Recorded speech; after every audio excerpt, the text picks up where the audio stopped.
The Anderson Industries quarterly business meeting was about to start, and my cousin Marcus was in rare form, strutting around the conference room like a peacock in his custom Italian suit. "Oh, Jessica," he called out, barely containing his smirk. "The main conference room is for actual executives. Why don't you set up in the maintenance closet? We need the space for important people." I looked down at my simple navy blazer, bought off the rack but tailored to perfection, and thought about the documents waiting in my briefcase. Documents that would turn this entire meeting, and my family's perception of me, completely upside down. "Of course, Marcus," I said quietly, playing the role they'd assigned me years ago, the family failure who couldn't cut it in the corporate world. My Aunt Patricia, head of HR and Marcus's biggest cheerleader, didn't even try to hide her disdain. "Really, Jessica, if you just finished business school like your cousins, you might actually have a seat at this table."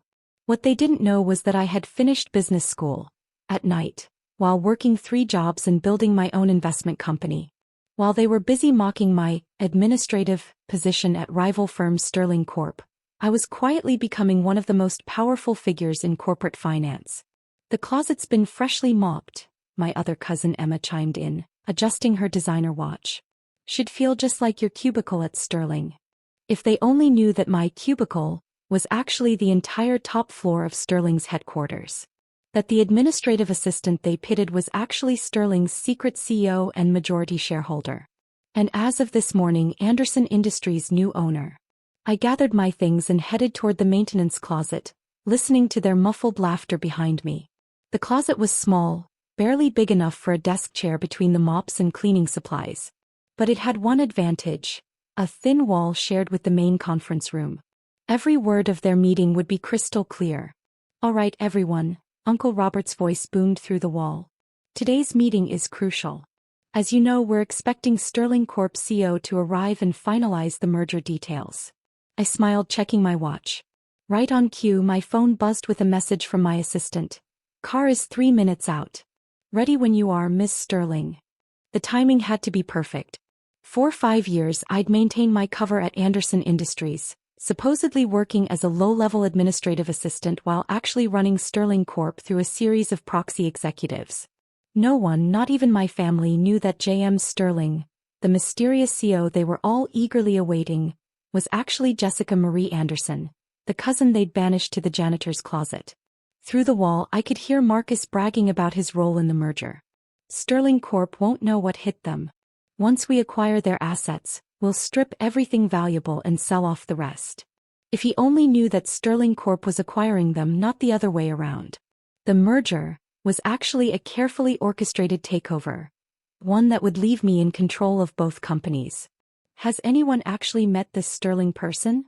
Emma's voice carried through the wall. "They're so reclusive." "Who cares?" Marcus laughed. "As long as they sign the papers. Speaking of which, where's that pathetic cousin of ours? We need coffee for when the CEO arrives." I checked my appearance in my phone's camera. Perfect professional makeup, not a hair out of place. Then I sent a quick text to my assistant. "Start Operation Homecoming." The response was immediate. "Security team in position. Board members notified. Legal team standing by." Through the wall, I heard the conference room door open and my assistant's voice. "Ladies and gentlemen, the CEO of Sterling Corp has arrived." I stood up, straightening my blazer. Time to show my family exactly who they'd been mocking all these years. I opened the closet door just as the conference room erupted in gasps and whispers. My assistant's voice cut through the chaos. "Allow me to introduce J.M. Sterling, CEO of Sterling Corporation and as of this morning, majority shareholder of Anderson Industries." I stepped into the doorway of the conference room, watching as realization dawned on their faces. Marcus's smug smile crumbled. Emma's perfectly manicured hand flew to her mouth. Aunt Patricia looked like she might faint. "Hello, family," I said calmly. "I believe we have some business to discuss. But first." I glanced at the maintenance closet. "Perhaps we should talk about appropriate meeting spaces for company owners." The silence that followed was absolutely perfect. The stunned silence in the conference room lasted exactly 37 seconds. I counted each one, savoring the way my family's expressions cycled through disbelief, shock, and finally dawning horror. Marcus found his voice first, though it cracked like a teenager's. This is some kind of joke. You're an administrative assistant at Sterling. Actually, I moved to the head of the conference table, the seat Marcus had been occupying moments before. I am Sterling. The administrative position was just a convenient cover while I built my company into what it is today. Impossible, Aunt Patricia sputtered, her perfectly maintained composure cracking. You never even finished business school. I opened my briefcase, pulling out my credentials. MBA from Harvard, completed at night while working 3 jobs. Master's in corporate finance from Wharton. And I laid down the final document, controlling interest in both Sterling Corp and now Anderson Industries. Emma grabbed the papers with trembling hands. These can't be real. You're nothing. You're the family failure. You make coffee and file papers. Do I? I nodded to my assistant, who began distributing folders to everyone at the table. Perhaps these will help clarify the situation. Page 1 shows Sterling Corp's acquisition of Anderson Industries shares over the past 3 years. Page 2 details how your merger was actually a carefully orchestrated takeover. And page 3. I smiled, watching their faces pale further. Page 3 shows the new management structure, effective immediately. Uncle Robert slammed his hand on the table. Now see here, young lady. This is my company. I built this from nothing. Did you? I pulled up the company's financial records on the conference room screen. Because according to these records, Anderson Industries has been losing money for the past 5 years. Your brilliant expansion strategies put the company in massive debt. The only thing keeping you afloat was the promise of this merger. A merger you thought would save you by acquiring Sterling's assets. We have contracts, Marcus insisted, his voice desperate. Legal agreements. All of which were negotiated with Sterling Corp, my company. I leaned forward. Tell me, cousin, did you ever bother to read the fine print on those agreements? The ones you were so proud of negotiating. His face went from red to white. Of course he hadn't read them carefully. Marcus had always been too arrogant to bother with details, preferring to delegate the boring stuff to others while he took the credit. The merger proceeds as planned, I continued, but not the way you imagined. Sterling Corp isn't being absorbed by Anderson Industries. We're taking over completely. Just then, security teams entered the conference room. Not Anderson's security, my people wearing Sterling Corp badges. What's happening? Emma's voice rose to a panic. Standard procedure during a corporate takeover, I explained calmly. Security teams secure all sensitive documents and escort non-essential personnel from the building. Non-essential personnel? Aunt Patricia stood up, outraged. I am the head of human resources. We're the head of human resources, I corrected her. Your position has been eliminated, effective immediately, along with several other redundant executive positions. Marcus lunged forward. You can't do this. I'm senior vice president. Actually, I held up another document. According to the merger agreement you so proudly negotiated, Sterling Corp has complete authority to restructure management as we see fit. And given your track record of mismanagement and nepotism, your services are no longer required. The security team began moving around the room, collecting badges and access cards.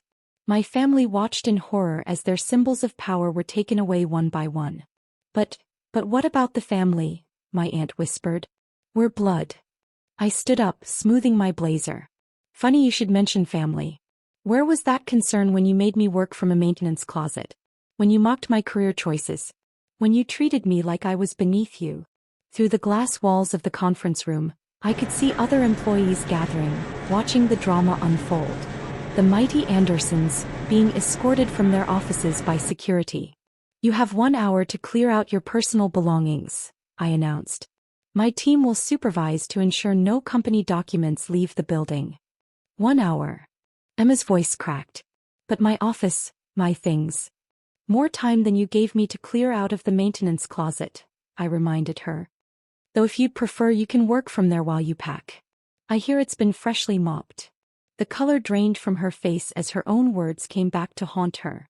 One by one, my family members were led away by security, their protests echoing through the hallways they'd once ruled. Uncle Robert was the last to leave, pausing at the door to look back at me. Your father would be ashamed, he said quietly. My father, I replied, taught me that true success isn't about titles or corner offices. It's about building something real. Something lasting. Shame you never learned that lesson. As the door closed behind him, I looked around the conference room, my conference room now. Through the windows I could see the city skyline, the same view they'd denied me all these years. My assistant appeared with a fresh cup of coffee. The board members are waiting in the main hall. They're eager to meet the new owner. Tell them I'll be right there. I took one last look at the maintenance closet. And Janet? Have that closet converted into a break room for the support staff. Make it nice. Comfortable chairs, good coffee machine, maybe some windows. Of course, Miss Sterling. He paused at the door. Your cousin Marcus is making quite a scene in the lobby. Should security remove him? I smiled, thinking of all his past arrogance. No need. Let him stay long enough to watch the new signs go up. Sterling Corp should be visible from the street by noon. The transformation of Anderson Industries into Sterling Corp's newest division was swift and absolute. Within a week, every trace of my family's former empire had been erased. New logos, new management, new direction. The only thing I kept was the maintenance closet, transformed now into a luxurious break room for support staff, with a plaque that read, "Never underestimate anyone's potential." The family fallout was exactly what I expected. First came the angry calls and texts. Marcus, you vindictive witch. You planned this all along. Emma, how dare you humiliate us like this? Aunt Patricia, the family will never forgive this betrayal. Then came the attempts at reconciliation. Uncle Robert, Princess, let's discuss this reasonably. We can work something out. Emma, I always knew you were special, cousin. Remember how close we were as kids. Marcus, about that closet thing. It was just a joke. You understand, right? Finally, inevitably came the desperate pleas. We're family. Blood is thicker than water. Think about your father's legacy. I let them all go to voicemail. 1 month after the takeover, I called a company-wide meeting in the main auditorium. Every employee from both Sterling Corp and the former Anderson Industries was required to attend. My family, no longer employees but still significant minority shareholders, were also invited, though their seats were in the back, not the executive section they were used to. I stood at the podium looking out over the crowd. The contrast between my simple but elegant suit and my cousin's now slightly worn designer clothes wasn't lost on anyone. Many of you know me as J.M. Sterling, I began. Others knew me as Jessica Anderson, the quiet administrative assistant who worked from a maintenance closet. Today I want to tell you the truth about both. For the next hour I laid out my vision for the company's future. No more nepotism. No more toxic corporate culture. No more dismissing potential based on titles or family connections. Success, I said, looking directly at my family in the back row, isn't about who you know or what last name you carry. It's about what you build, what you contribute, and how you treat others on your way up. The applause was thunderous. From my former fellow support staff, it was particularly enthusiastic. After the meeting, as people filed out, Marcus approached me. His designer suit was slightly wrinkled now, his confident strut replaced by a hesitant shuffle. Jessica, he started, I've been thinking, maybe there's a place for me in the new organization? After all, I do have experience. You do, I agreed. The mailroom could use someone with organizational skills. Starting salary is $35,000 a year. He blanched. The mailroom? But I was senior vice president. And now you're not. I smiled. Think of it as a learning opportunity. You might be surprised what you can learn from the people you once looked down on. Emma tried next, tears streaming down her face. We've lost everything, she whispered. The country club membership, the vacation homes. Daddy had to sell his boat. Terrible, I nodded. Almost as terrible as being forced to work from a cleaning supply closet while your cousins mocked your career choices. Aunt Patricia was the last to approach. Your father, she began, but I cut her off. Would be proud that I built something real, I finished. Something based on merit, not manipulation. Something that will last longer than your designer handbags and corner offices. As security prepared to escort them out, their visitor passes expired. I called after them. Oh, and about those minority shares you still hold? The board voted this morning. We're buying them back at market value. But the price has dropped since the takeover. Marcus protested. Yes, I agreed. Funny how that works. Almost like someone planned it that way. Back in my office, the real one, not a maintenance closet, I looked out over the city skyline. My assistant brought in the latest financial reports. Sterling Corp's stock was up 25% since the takeover announcement. The toxic management culture that my family had created was being dismantled, replaced by something more sustainable, more equitable. My phone buzzed with another message from Uncle Robert. Family dinner Sunday? Your aunt's cooking your favorite. I typed back a simple response. Sorry, too busy running a real business. Perhaps try the maintenance closet. I hear it's quite nice now. The sun was setting over the city as I finished signing the last of the day's documents. On my desk sat a small photo of me at age 12, sitting on my father's lap as he worked in his modest office. Build something real, he'd always said. Something that makes the world better, not just your bank account bigger. I had. And if that something had also taught my family a valuable lesson about humility and respect, well, that was just good business. As I gathered my things to leave for the day, I passed the renovated break room, my old closet. Inside, a group of support staff was enjoying the comfortable chairs and premium coffee machine. They smiled and waved, no longer afraid of catching the executive's attention. Good evening, Miss Sterling, they called out. Good evening, I replied. And please call me Jessica. Because sometimes the best revenge isn't just success. It's success that changes things for the better. Sometimes the person they forced into the maintenance closet becomes the one who opens all the doors. And sometimes, just sometimes, the family that tries to keep you small becomes the cautionary tale in your success story. I stepped into the elevator, watching the numbers descend.